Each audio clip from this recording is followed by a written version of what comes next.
त्रिदलं त्रिगुणाकारं त्रिनेत्रं च त्रियायुधं त्रिजन्मपापसंहारम् एकबिल्वं शिवार्पणम् त्रिशाखैः बिल्वपत्रैश्च अच्छिद्रैः कोमलैः शुभैः तव पूजां करिष्यामि एकबिल्वं शिवार्पणम् कोटिकन्या महादानं तिलपर्वतकोटयः काञ्चनं शैलदानेन एकबिल्वं शिवार्पणम् काशीक्षेत्रनिवासं च कालभैरवदर्शनं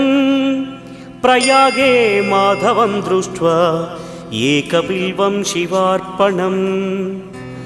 इन्दुवारे व्रतं स्थित्वा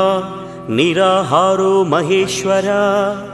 नक्तं हौष्यामि देवेश एकबिल्वं